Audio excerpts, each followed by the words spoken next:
اعوذ باللہ من الشیطان الرجیم بسم اللہ الرحمن الرحیم وَلَهُم مَّقَامِعُ مِنْ حَدِيدٍ اور ان کے لیے لوہے کے ہتھوڑے ہوں گے۔ سورۃ الحج آیہ 21۔ اور ان کے لیے لوہے کے ہتھوڑے ہوں گے، یہ ہتھوڑے سخت گیر فرشتوں کے ہاتھوں میں ہوں گے جن کے ساتھ وہ انہیں سزا دیں گے اور ان کے سروں پر ہتھوڑے ماریں گے۔ ابو سعید خدری رضی اللہ تعالیٰ عنہ سے روایت ہے، نبی اکرم صلی اللہ علیہ وآلہ وسلم نے فرمایا، اگر جہنم میں کافروں کو مارنے والا لوہا ایک گرز زمین پر رکھ دیا جائے اور سارے انسان اور جن اکٹھے ہو جائیں تب بھی اسے نہیں اٹھا سکتے۔ استغفر اللہ۔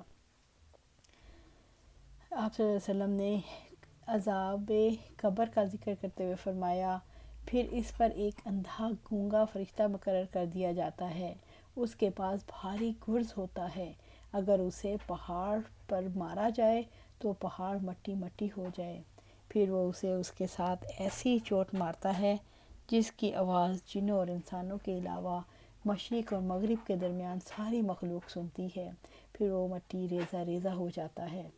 فرمایا پھر اس طرح اس میں روح لوٹائی جاتی ہے۔ کلما ارادوا ان یخرجوا منها من غم اعیدوا فیها وذوقوا عذاب الحریق۔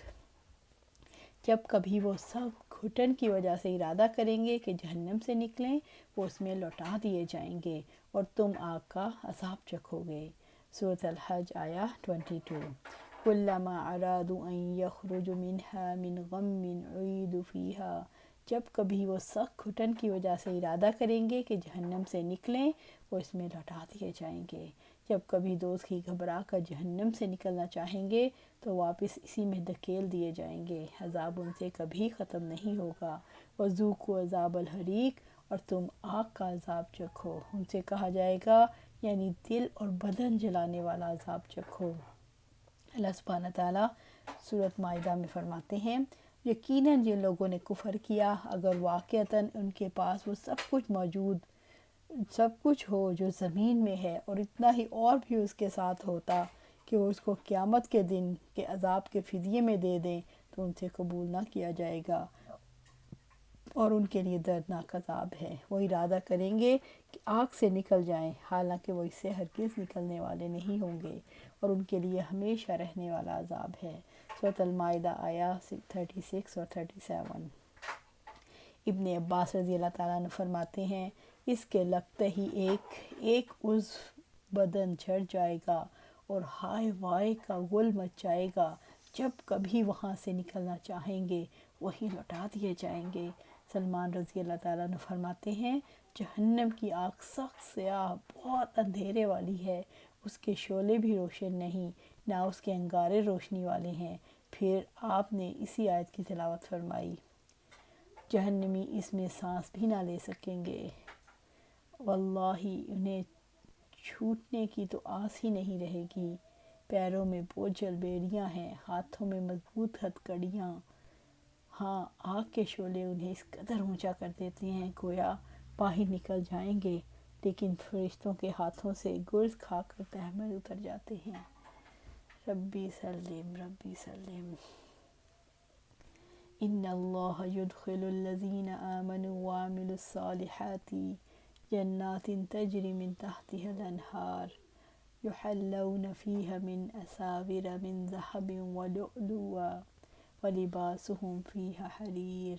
یقیناً جو لوگ ایمان لائے اور جنہوں نے نیک عمل کیے ان کو اللہ ایسے باغوں میں داخل کرے گا جن کے نیچے نہریں بہہ رہی ہوں گی، وہاں انہیں سونے کے کنگن اور موتی پہنائے جائیں گے اور اس میں ان کا لباس ریشم ہوگا۔ سورۃ الحج آیہ 23۔ ان اللہ يدخل الذین آمنوا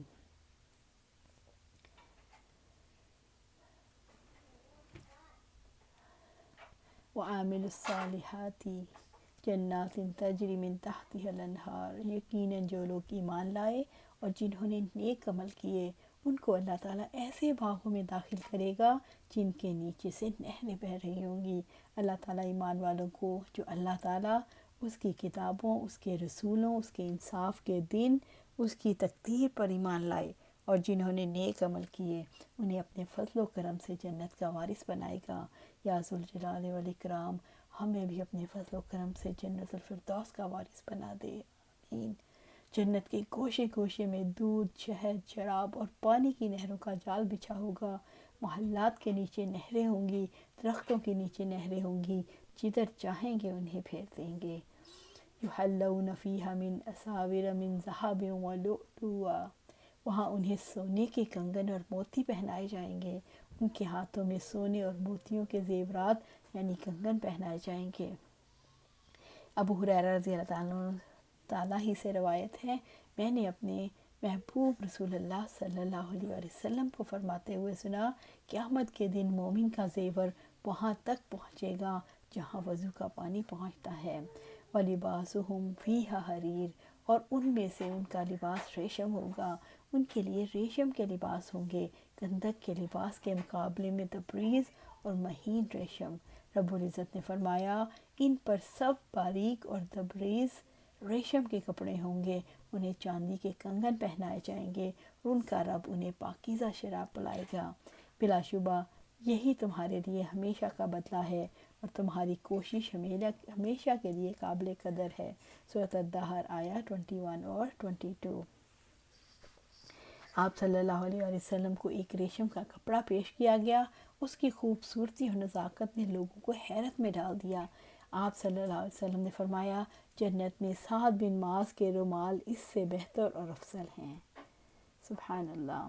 اللہ سبحانہ تعالیٰ سورۃ الکہف میں فرماتے ہیں یہی لوگ ہیں جن کے لیے ابدی جنتیں ہیں، جن کے نیچے سے نہریں بہتی ہیں، وہاں انہیں سونے کے کنگن پہنائے جائیں گے اور وہ باریک اور تبریز ریشم کے سبز کپڑے پہنیں گے، اس میں تختوں پر ٹیک لگائے بیٹھے ہوں گے، اچھا بدلہ ہے اور اچھی آرام گاہ ہے۔ سورۃ الکہف آیت 31۔ آپ صلی اللہ علیہ وسلم نے فرمایا کہ اگر جنت کی چیزوں میں سے ناخن کے برابر ظاہر ہو تو جو کچھ آسمان اور زمین کے کناروں میں ہے چمکا دے گا، اور اگر اہل جنت سے ایک مرد جھانکے اور اس کے کنگن ظاہر ہوں تو آفتاب کی روشنی مٹا دے جیسے آفتاب مٹا دیتا ہے تاروں کی روشنی۔ ابو ہریرہ رضی اللہ تعالیٰ عنہ سے روایت ہے کہ آپ صلی اللہ علیہ وسلم نے فرمایا میں نے جہنم جیسی کوئی چیز نہیں دیکھی جس سے بھاگنے والے سو رہے ہیں، اور جنت جیسی کوئی چیز نہیں دیکھی جس کے طلب کرنے والے سو رہے ہیں۔ آپ صلی اللہ علیہ وسلم نے فرمایا جو دشمن کے حملے سے ڈرا اور شروع رات ہی میں سفر پر نکل پڑا وہ منزل کو پہنچ گیا۔ آگاہ رہو اللہ تعالیٰ کا سامان بڑا قیمت والا ہے، آگاہ رہو اللہ تعالیٰ کا سامان جنت ہے۔ ایسے باغات جن کے نیچے نہریں بہتی ہوں گی، سونے کے کنگن پہنائے جائیں گے، یعنی اہل ایمان کو جنت میں یہ سب کچھ ملے گا۔ ان کو باغات کے نیچے نہریں بہتی ہوئی ملیں گی، سونے کے کنگن پہنائے جائیں گے، موتی پہنائے جائیں گے، ان کا لباس خالص ریشم کا ہوگا، ان کو پاکیزہ بات کرنے کا رہنمائی کی گئی۔ ایمان اور عمل صالح والے لوگ ہی جنت میں داخل ہوں گے۔ وَہُودُوا إِلَى الطَّيِّبِ مِنَ الْقَوْلِ وَہُودُوا إِلَى صِرَاطِ الْحَمِيدِ، اور انہیں پاکیزہ بات کلمے کی ہدایت بخشی گئی اور انہیں تمام تعریفوں کے مالک کے راستے کی طرف ہدایت دی گئی۔ سورۃ الحج آیت 24۔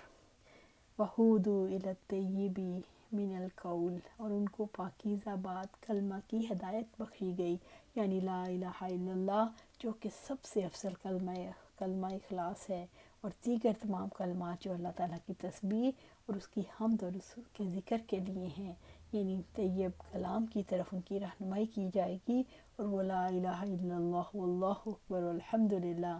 رب العزت نے فرمایا جو عزت کا ارادہ رکھتا ہو تو عزت ساری کی ساری اللہ کے لیے ہے، اسی کی طرف پاکیزہ بات چڑھتی ہے اور نیک عمل اس کو بلند کرتا ہے، اور جو لوگ برائیوں کی خفیہ تدبیریں کرتے ہیں ان کے لیے سخت عذاب ہے، ان کی تدبیریں خود ہی غارت ہو کے رہیں گی۔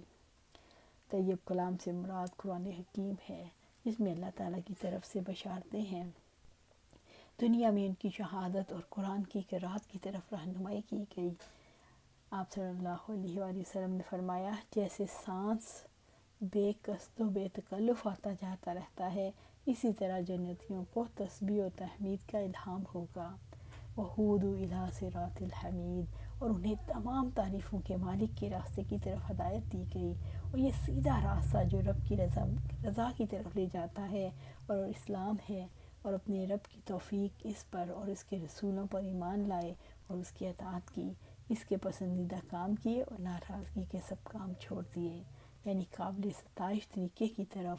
اس کی وجہ یہ ہے کہ شریعت الہی تمام تر حکمت، اللہ تعالیٰ کی حمد و ثنا، مامورات کے حسن اور منہیات کی قباحت پر مشتمل ہے، اور یہ ایک ایسا دین ہے جس میں کوئی افراط اور تفریط نہیں، جو علم نافع اور عمل صالح پر مبنی ہے، یا اس کا معنی یہ ہے کہ ان کی اللہ تعالیٰ کے راستے کی طرف رہنمائی کی گئی۔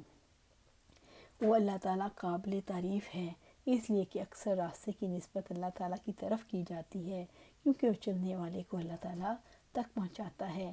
یہاں اللہ تعالیٰ نے الحمید کا ذکر فرمایا کیونکہ اہل ایمان یعنی اس راستے پر گامزن لوگوں نے اللہ تعالیٰ کی حمد و ثنا اور اس کے احسان کی بنا پر ہدایت حاصل کی۔ جنت کے قیمتی باغوں میں بسائے جانے والوں کی کن دو خصوصیات کا ذکر آیا ہے؟ پاکیزہ بات کرنے کی توفیق اور صراط مستقیم پر چلنے کی توفیق۔ قول طیب کی ہدایت سے مراد پاکیزہ بات کرنے کی توفیق ملنا، پاکیزہ بات قبول کرنے کی توفیق ملنا۔ جنت میں بیہودہ کلام اور گناہ کی بات نہیں ہوگی، جنت میں پاکیزہ باتیں ہوں گی۔ پاکیزہ کلام اللہ تعالیٰ کا کلام ہے۔ انسان کا گناہ محفوظ کلام، وہ کلام جو جھوٹ، غیبت، چغلی، بدگمانی، تجسس، مذاق اڑانے، طعنے دینے، لعنت کرنے، گالی گلوچ سے، برے القابات سے، نام رکھنے سے، کسی کی کرتال کشی کرنے سے پاک ہے۔ پاکیزہ کلام وہ ہوتا ہے جس کے انداز بھی پاکیزہ ہو، جو کاٹ سے سختی سے پاک ہو، یعنی شیریں کلام۔ انسان پاکیزہ کلام کرنا کیسے کر سکتا ہے؟ پاکیزہ کلام کرنا اللہ تعالیٰ کی توفیق سے ہی نصیب ہوتا ہے۔ ان الذین کفروا ویصدون عن سبیل اللہ والمسجد الحرام الذی جعلناہ للناس سواء العاکف فیہ والباد ومن یرد فیہ بالحاد بظلم نذقہ من عذاب علیم۔ یقیناً جن لوگوں نے کفر کیا جو اللہ تعالیٰ کے راستے سے اور مسجد حرام سے روکتے ہیں، جسے ہم نے تمام لوگوں کے لیے بنایا ہے، جس میں مقامی باشندے اور باہر سے آنے والے برابر ہیں، جو شخص سیدھے راستے سے ہٹ کر اس میں ظلم کرنے کا ارادہ کرے گا تو ہم اسے دردناک عذاب کا مزہ چکھائیں گے۔ سورۃ الحج آیہ 25۔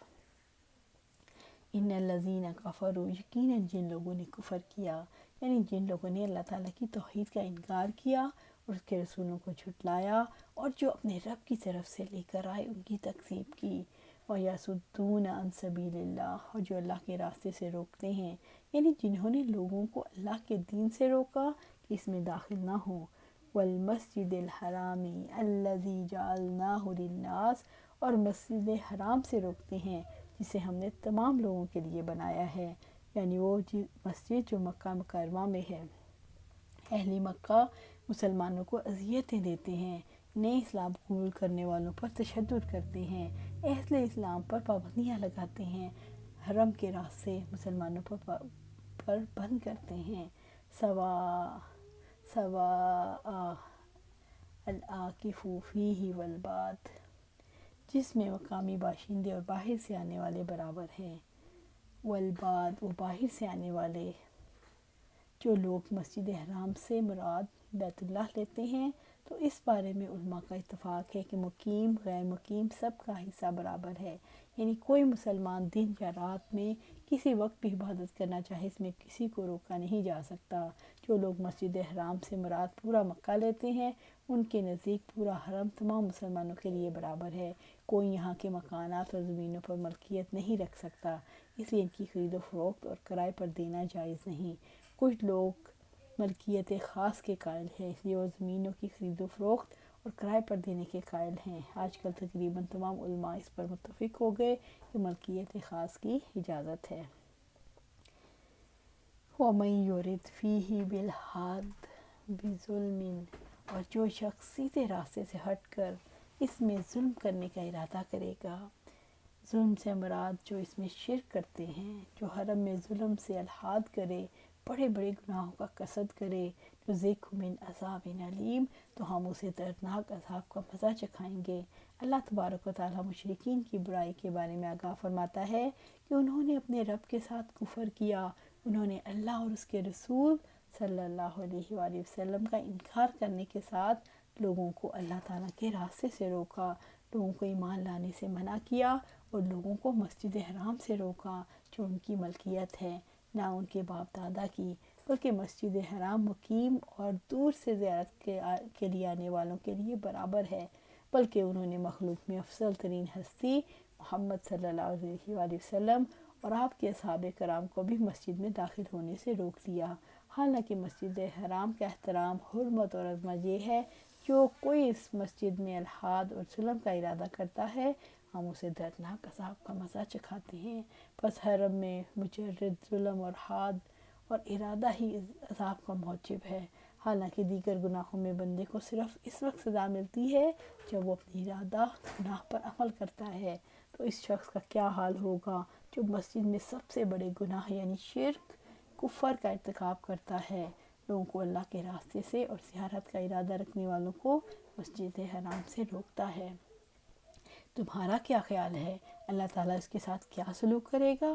اس آیت کریمہ میں حرم کے احترام، اس کی شدت تعظیم کے وجوب کا اور اس کے اندر ارادہ معصیت اور اس کے ارتکاب سے بچانے کی تاکید ہے۔ اللہ سبحانہ تعالیٰ سورۃ بقرہ میں فرماتے ہیں، اور اس سے بڑا ظالم اور کون جس نے اللہ تعالیٰ کی مسجدوں سے روکا میں ان میں اس کا نام لیا جائے اور اس کو ویران کرنے کی کوشش کی۔ انہی لوگوں کا حق نہ تھا کہ ان میں داخل ہوتے مگر ڈرتے ہوئے، ان کے لیے دنیا میں رسوائی ہے اور آخرت میں ان کے لیے بڑا عذاب ہے۔ سورۃ بقرہ آیہ 114۔ اللہ سبحانہ تعالیٰ نے فرمایا، 3 آدمی اللہ تعالیٰ کے یہاں سب سے زیادہ مغضوب ہیں: حرم شریف کی حرمت پر عمل کرنے والا، اسلام میں آپ صلی اللہ علیہ وسلم کا طریقہ چھوڑ کر جاہلیت کا طریقہ اپنانے والا، کسی مسلمان کا ناحق خون طلب کرنے والا تاکہ اس کا خون بہائے۔ ابو جہل نے کہا تھا، ابن عباس رضی اللہ عنہ کا بیان ہے، ابو جہل نے کہا تھا، اگر میں محمد صلی اللہ علیہ وسلم کو کعبہ کے پاس نماز پڑھتے دیکھ لیا تو اس کی گردن میں کچل دوں گا۔ نبی صلی اللہ علیہ وسلم کو جب یہ بات پہنچی تو آپ نے فرمایا، اگر اس نے ایسا کیا ہوتا تو اسے فرشتے پکڑ لیتے۔ استغفر اللہ۔ عمر بن ابسہ رضی اللہ عنہ بیان کرتے ہیں کہ میں جاہلیت کے دور میں گمان کرتا تھا کہ لوگ گمراہی میں ہیں اور کسی سیدھی راہ پر نہیں، اس لیے کہ وہ سب لوگ بتوں کو پوجتے تھے۔ اسی اثنا میں میں نے ایک شخص سے خبر سنی کہ وہ مکہ میں ہے اور بہت سی خبریں سناتا ہے۔ میں اپنی سواری پر بیٹھا ان کی خدمت میں حاضر ہوا۔ آپ صلی اللہ علیہ وسلم ان دنوں چھپے ہوئے تھے، ان کی قوم ان پر غالب اور مسلط تھی۔ میں نے خفیہ طور پر تدبیر کی کہ حتیٰ کہ میں مکہ میں آپ کے پاس پہنچ گیا اور آپ سے عرض کی کہ آپ کون ہیں؟ آپ صلی اللہ علیہ وسلم نے فرمایا، میں نبی ہوں۔ میں نے عرض کیا، نبی کسے کہتے ہیں؟ آپ نے فرمایا، مجھے اللہ تعالیٰ نے پیغام دے کر بھیجا ہے۔ میں نے کہا، آپ کو کیا پیغام دے کر بھیجا ہے؟ آپ صلی اللہ علیہ وسلم نے فرمایا، اللہ تعالیٰ نے مجھے رشتہ داروں کے ساتھ نیکی کرنے، بتوں کو توڑنے، اللہ کو ایک ماننے اور اس کے ساتھ کسی کو شریک نہ کرنے کا حکم دے کر بھیجا ہے۔ میں نے عرض کیا، آپ کے ساتھ ان باتوں میں کون کون قائم ہے؟ فرمایا، آزاد بھی اور غلام بھی۔ اس دن ایمان لانے والوں میں سے آپ کے ساتھ صرف ابوبکر اور بلال رضی اللہ عنہ تھے۔ میں نے کہا، میں بھی آپ کی اتباع کروں گا۔ آپ نے فرمایا، صلی اللہ علیہ وسلم نے فرمایا، ابھی تم اس کی طاقت نہیں رکھتے، تم نہیں دیکھتے کہ میرا لوگوں کا کیا حال ہے؟ ابھی تم اپنے اہل و عیال کے پاس چلے جاؤ اور جب تم سنو کہ میں غالب آ گیا ہوں تو میرے پاس آ جانا۔ الغرض میں اپنے اہل و عیال کے پاس لوٹ آیا۔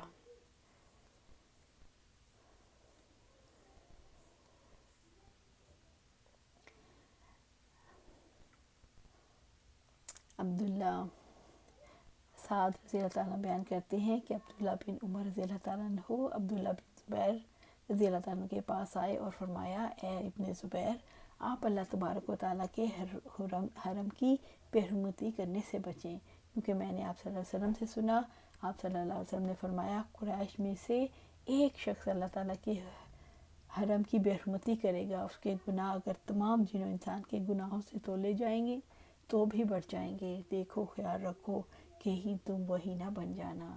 اللہ سبحانہ تعالیٰ سے دعا ہے کہ ہم ان میں شامل نہ ہوں جو مسجدوں سے روکیں، حرم سے روکیں۔ اللہ سبحانہ تعالیٰ ہمیں دین پر عمل کرنے کی توفیق دے، ہمیں قرآن و سنت پر عمل کرنے کی توفیق دے اور اس پر ثابت قدم رکھے۔ آمین یا رب العالمین۔